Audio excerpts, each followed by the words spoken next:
21 सितंबर को लगने वाला है साल 2025 का अंतिम सूर्य ग्रहण। इसका क्या होगा, देश और दुनिया पर प्रभाव, भारत में यह ग्रहण नहीं दिखाई देगा क्या? फिर भी भारत के लोगों को सावधान रहने की जरूरत है।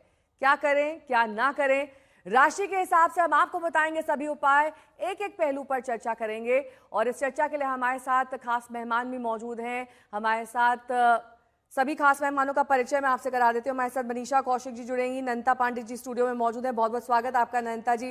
वान्या आर्या जी हमारे साथ मौजूद हैं, आचार्य डीपी शास्त्री जी हमारे साथ मौजूद हैं, शास्त्री जी बहुत बहुत स्वागत आपका। और प्रवीण कुमार मिश्रा जी हमारे साथ मौजूद हैं। इन सभी खास मेहमानों के साथ हम चर्चा करेंगे, लेकिन चर्चा की शुरुआत सबसे पहले मैं आपसे करना चाहूंगी नंता पांडे जी, क्योंकि भारत में ये दिखाई नहीं देने वाला है।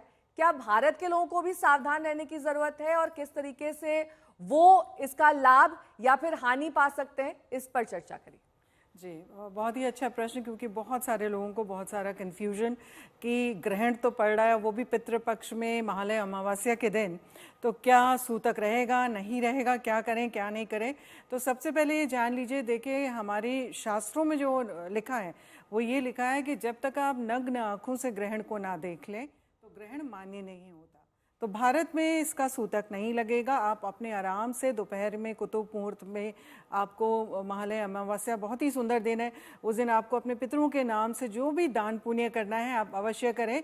ग्रहण का जो असर है वो असर खासकर ऑस्ट्रेलिया, न्यूजीलैंड, फिजी, अंटार्कटिका, ये वाली जो पैसिफिक ओशन वाली बेल्ट है यहाँ पे रहेगा। और यहाँ पे इनको काफ़ी क्योंकि जो नक्षत्र पड़ रहा है और जिस तरह से उत्तरा फाल्गुनी नक्षत्र सूर्य का ही नक्षत्र है, सूर्य के ही नक्षत्र में सूर्य का ग्रहण पड़ रहा है, तो यहाँ पे एडमिनिस्ट्रेशन से रिलेटेड प्रॉब्लम्स और काफ़ी कुछ उस तरह की प्रॉब्लम्स दिखाई देंगी, जहाँ पे थोड़ा सा रिलीजियस टोन भी रहेगा। और रिलीजियस टोन की वजह से, जैसे न्यूजीलैंड में आप देखें तो मेयोरी संप्रदाय बहुत ज़्यादा है, हो सकता है कोई एजिटेशन उनके एंड से निकल करके आए सामने अपने अस्तित्व को लेकर, तो उस तरह की कोई आइडेंटिटी क्राइसिस हो सकती है एडमिनिस्ट्रेशन से रिलेटेड उस बेल्ट में, यानी कि ऑस्ट्रेलिया का बिल्कुल न्यू साउथ वेल्स वाला एरिया जो है उस साइड में, और आपका न्यूजीलैंड का एरिया, फिजी का एरिया, और वॉल्केनिक इरप्शंस, क्योंकि सूर्य ग्रहण है, फायर जोन होता है और सूर्य के ही नक्षत्र से शुरू हो रहा है सूर्य ग्रहण, और सूर्य के नक्षत्र के बाद वो सीधे सीधे करके आगे बढ़ करके चंद्रमा के नक्षत्र में जाएगा। यानी कि मेंटल एक अपहीवल जिसे बोलते हैं, एक मानसिक, एक सामुदायिक तरफ से उत्साह के साथ और एक बहुत ज़्यादा जोश के साथ रिएक्शंस जो होते हैं वो चंद्रमा लेके आता है, क्योंकि हस्त नक्षत्र पड़ेगा जैसे जैसे ग्रहण आगे बढ़ता जाएगा। तो ये ग्रहण जो है उत्तरा फाल्गुनी नक्षत्र जो कि सूर्य का नक्षत्र है, और उसके बाद हस्त जो कि चंद्रमा का नक्षत्र है। तो सूर्य और चंद्रमा वैसे ही अमावस्या का योग बनाते हैं, अमावस्या के दिन ये ग्रहण पड़ रहा है, और साथ ही साथ सानिध्य में है बुध वहाँ पे बैठे हुए हैं सूर्य के साथ। बहुत सारी चीजों का सहयोग यहाँ पर एक ही दिन बैठ रहा है। शास्त्री जी भी हमारे साथ मौजूद हैं। शास्त्री जी जानेंगे कि ये सूर्य ग्रहण क्यों खास है, इसका क्या समय काल रहने वाला है और किस तरीके से समय काल का उपयोग हमें भारत में करना चाहिए जहां पर सूर्य ग्रहण नहीं दिखाई देने वाला है। देखिए, ये ग्रहण जो है भारत के लोगों के लिए इसके कोई सूतक नहीं है, कोई दोष नहीं है। जिस कंट्री में वहाँ सूतक है वहाँ दोष है। ये ग्रहण सूर्य ग्रहण रात्रि में 11 बजे शुरू होगा और 3:24 सुबह तक ये रहेगा। ये समथिंग 4 घंटे 24 मिनट का ग्रहण है, बल्कि ये पूर्वा फाल्गुनी नक्षत्र में शुरू हो रहा है। पूर्वा फाल्गुनी रात में नक्षत्र 12 बजे के बाद तक 22 मिनट तक भोग कर रहा है, यानी 1 घंटा 22 मिनट शुक्र के नक्षत्र में है, उसके बाद सूर्य के नक्षत्र में है, तो 2 नक्षत्र का प्रभाव इस पे ज्यादा रहेगा। अच्छा, सिंह राशि और कन्या राशि पे, दोनों राशि पे इसका प्रभाव रहेगा, क्योंकि उनके नक्षत्र में है।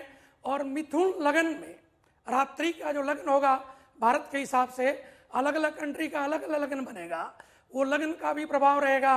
ये ग्रहण अपना प्रभाव जो डालेगा पूर्वोत्तर क्षेत्र में डालेगा, पश्चिम कंट्री में डालेगा, न्यूजीलैंड, ऑस्ट्रेलिया, अटलांटिक महासागर, ये जगहों पर इसका प्रभाव है। और कहीं ना कहीं विश्व में एक अशांति, नकारात्मक सोच, कोई बड़े नेता का क्रोध के कारण या डिसीजन गलत लेने के कारण टकराव की स्थिति, युद्ध की स्थिति भयंकर उत्पन्न कर सकता है। बल्कि हमको इसमें डरने की बात नहीं है। भारत वाले निश्चिंत रहें, स्वतंत्र रहें, कोई सूतक ना मनाएं, कोई दोष नहीं है। महालय पर्व मनाएं, पितरों को विसर्जन करें, तर्पण करें, दान उपदान करें और अपनी सारी परंपरा करें, क्योंकि अगले दिवस ही हमारे नवरात्र शुरू हो रहा है। माँ भगवती दुर्गा हाथी पे चढ़ के आएगी और नर नारायण पे जाएगी तो हाथी जल का कारक है, शुभ कारक है, यानी शांति का भी प्रतीक बनेगा। तो हमारे लिए कहीं से इसके भय रहने के योग नहीं दिखता है।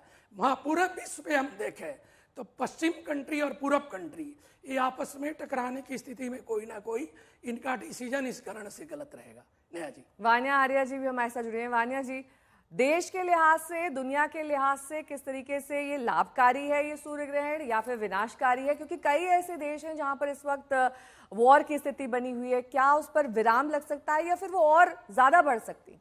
बहुत अच्छा प्रश्न आपने पूछा नेहा जी। सबसे पहले इस ग्रहण की अगर हम बात करते हैं तो ये ग्रहण जो है सर्व पितृ अमावस्या पर पड़ रहा है। बहुत ही सुंदर और खूबसूरत दिन है हमारे पितरों को नमन करने का। इस दिन अमावस भी है और ग्रहण का सूतक जो है वो भारत में मान्य नहीं है, लेकिन और कंट्रीज़ जो हैं, देश दुनिया की और कंट्रीज़ पर इसका इम्पैक्ट आएगा ही आएगा। स्पेशली जो आप देखें न्यूजीलैंड की जो बेल्ट है, एंटार्क्टिक ओशियन जो है, पैसिफिक बेल्ट जो है, फिजी में इसका इम्पैक्ट है, नॉर्थ अमेरिका में भी इसका इम्पैक्ट आएगा। आप देखेंगे आपको बहुत ज़्यादा उथल पुथल, कुछ पॉलिटिकल इंस्टेबिलिटी, इस तरह की चीज़ें जो हैं आपको देखने को मिलेंगी। यूथ से रिलेटेड आपको किसी भी तरह की कुछ न्यूज़ आ सकती है। हो सकता है सत्ता में आपको देखें कि कोई बड़ा नेता जो है वो कहीं ना कहीं रिज़ाइन कर जाए। सूर्य देव जो है अग्नि तत्व हैं, तो कहीं ना कहीं अग्नि से रिलेटेड घटनाएं जैसे कि वॉल्केनोज हो गए या फिर कुछ फॉरेस्ट फायर्स जैसी न्यूज़, जैसा वैसे भी ओवरऑल जो है भारत की भी मंगल की महादशा शुरू हो चुकी है। ओवरऑल मंगल का साल है, साल के जो राजा हैं वो भी सूर्य हैं और साल के जो मंत्री हैं वो भी सूर्य हैं। तो आपको कुछ ना कुछ इस तरह की उथल पुथल जो है देश दुनिया में देखने को मिलेगी। बट इंडिया में जो है इसका मिनिमल इम्पैक्ट रहेगा, क्योंकि सूर्य हमारी आत्मा का भी कारक होता है। इस टाइम पर आप बहुत सारे रेजिग्नेशंस देखेंगे बॉसेस के साथ, जो भी आपके जहां भी आप वर्क कल्चर में बॉसेस के साथ थोड़ी बहुत एजिटेशन, इरिटेशन हो सकती है। तो इस टाइम पर बहुत ज़्यादा कोई भी ऐसा डिसीजन ना लें जल्दबाजी में। अगर आपको थोड़ा सा स्ट्रेस भी फील होता है, थोड़ा सा एंग्जाइटी भी फील होता है, कहीं ना कहीं इलेक्शंस जो है वो भी ऑल ऑफ ए सडन जो है विड्रॉ हो सकते हैं। और कुछ ऐसा न्यूज़ जो है जहां पर सरकार जो है वो जनता जो है सरकार के कॉन्सेंट में नहीं रहेगी। अभी रिसेंटली अभी आपने नेपाल में भी देखा था, वहां पर हमने यही प्रिडिक्शन की थी कि कुछ ऐसा होगा जहां पर सरकार जो है वो जनता के अगेंस्ट चली जाएगी। जेन ज़ी से रिलेटेड, स्पेशली मैं बार बार यही बोल रही हूँ कि यूथ से रिलेटेड आपको कुछ ना कुछ ऐसा देखने को मिलेगा। अभी जो है कन्या राशि में बुध जो है वो भी उच्च के हैं भारत की कुंडली में। ये ग्रहण जो है आपके पंचम भाव में लगेगा। हालांकि इसका सूतक जो है वो भारत में मान्य नहीं है, लेकिन फिर भी आप देखेंगे कुछ ना कुछ जेन ज़ी टाइप से रेवोल्यूशन जो है वो इस तरह की चीजें आएंगी।